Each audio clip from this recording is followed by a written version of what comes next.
दोस्तों, regional level पर मानवीय सहायता और आपदा राहत से लेकर अदन की खाड़ी में समुद्री लुटेरों के खिलाफ अभियान चलाने तक अलग अलग अभियानों में भारतीय नौसेना की ताकत को देखते हुए ये कोई हैरानी की बात नहीं कि समुद्री विशेषज्ञ भारतीय नौसेना को आने वाले समय में एक शक्तिशाली समुद्री सेना बताने लगे हैं। बेशक समुद्र में नौसेना के उद्देश्यों को पूरा करने में हमारा पहला कदम की इमर्जिंग टेक्नोलॉजीज को हासिल करना है, जो नौसेना के अलग अलग अभियानों का साथ दे सके और भारतीय नौसेना की ताकत को और भी ज़्यादा बढ़ा सके। ये तकनीकें निश्चित रूप से परंपरागत हथियार जैसे कि डिस्ट्रॉयर, फ्रिगेट्स, पनडुब्बी और एयरक्राफ्ट कैरियर के साथ साथ रिलेटिवली न्यू इन्वेंशन जैसे अनमैन्ड मरीन सिस्टम और आर्टिफिशियल इंटेलिजेंस का भी इस्तेमाल होना जरूरी है।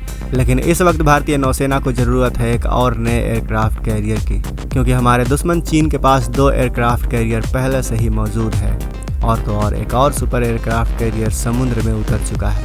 इसी चीज़ को देखते हुए हाल ही में भारत के डिफेंस मिनिस्टर राजनाथ सिंह ने भारत के तीसरे एयरक्राफ्ट कैरियर को बनाने का ऐलान कर दिया है।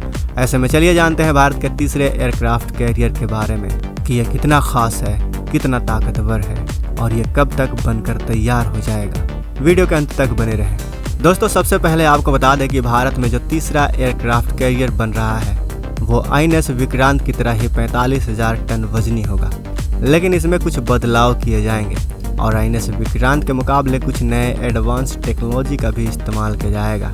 भारतीय नौसेना में तीसरे एयरक्राफ्ट कैरियर को शामिल करने को लेकर जो चर्चा चल रही है उसमें सबसे ज़्यादा ध्यान इलेक्ट्रोमैग्नेटिक एयर लिफ्ट सिस्टम यानी EMOLS जैसी तकनीकों को जगह देने पर दिया जा रहा है।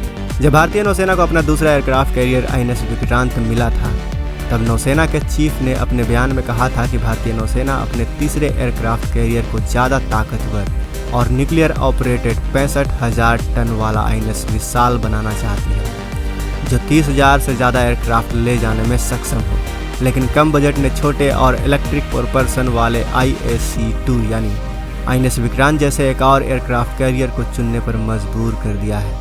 लेकिन इसमें इलेक्ट्रोमैग्नेटिक एयरलिफ्ट सिस्टम यानी EMOLS का इस्तेमाल किया जाएगा। अब तक हमारी नौसेना अपने एयरक्राफ्ट कैरियर में फाइटर जेट की स्पीड को कम करने के लिए स्टील की तार का इस्तेमाल करती थी। इसके अलावा इसमें एडवांस रडार, सोनार और नए एयर डिफेंस सिस्टम भी लगाए जाएंगे, यानी भारत का तीसरा एयरक्राफ्ट कैरियर पूरी तरह स्वदेशी होगा। सुरक्षा कैबिनेट कमेटी की मंजूरी मिलने और कॉन्ट्रैक्ट साइन होने के बाद कोचिन शिपयार्ड को IAC-2 बनाने में अब सिर्फ 8 से 10 साल का समय ही लगेगा और नौसेना को उम्मीद है कि तब तक DRDO का स्वदेशी twin engine deck based fighter jet यानी TEBDF और AMCA भी ऑपरेशन के लिए तैयार हो जाएंगे। चीन के पास अभी 3 एयरक्राफ्ट कैरियर लियोनिंग, शेडोंग और फुजियान है। वहीं चीन 2 और एयरक्राफ्ट कैरियर बनाने जा रहा है। इसलिए हिंद महासागर में भारत की मजबूत पकड़ के लिए नौसेना 3 एयरक्राफ्ट कैरियर को जल्द से जल्द तैनात करना चाहती है। भारतीय नौसेना के पास फिलहाल 2 एयरक्राफ्ट कैरियर जहाज हैं, एक रूस का INS विक्रमादित्य और दूसरा INS विक्रांत। दोनों ही दुनिया के 10 सबसे बेहतर एयरक्राफ्ट कैरियर वॉरशिप में शुमार है। देश का पहला स्वदेशी aircraft carrier INS Vikrant CSL ने ही बनाया है, यानी चेन्नई शिपयार्ड लिमिटेड ने। पिछले साल सितंबर में प्रधानमंत्री नरेंद्र मोदी ने इसे नौसेना को आधिकारिक तौर पर सौंप दिया था। 44,000 टन के INS विक्रांत को लगभग 23,000 करोड़ की लागत में बनाया गया था, जबकि तीसरे एयरक्राफ्ट कैरियर को बनाने की लागत लगभग 40,000 करोड़ रखी गई है। इसी से आप अंदाज़ा लगा सकते हैं कि भारत का तीसरा एयरक्राफ्ट कैरियर INS विक्रांत से कितना एडवांस होने वाला है। IAC-2 के बनने के बाद भारत IAC-3 यानी INS विशाल पर भी काम करेगा। INS विशाल एक सुपर कैरियर होगा जो विक्रांत से काफ़ी बड़ा, ताकतवर, न्यूक्लियर पावर्ड और आधुनिक होगा। इसका डिस्प्लेसमेंट 65,000 से 75,000 टन हो सकता है और इसमें 55 फाइटर जेट तैनात किए जा सकेंगे, यानी 40 फाइटर जेट और 15 हेलीकॉप्टर। साथ ही इस पर HAL द्वारा बनाया जाने वाला TEBDF, AMCA, कैट्स फैमिली के ड्रोन, UCAV घातक और फूफा 6th जनरेशन के फाइटर जेट को तैनात किया जाएगा। INS विशाल की अधिकतम स्पीड 55 किलोमीटर प्रति घंटे की होगी।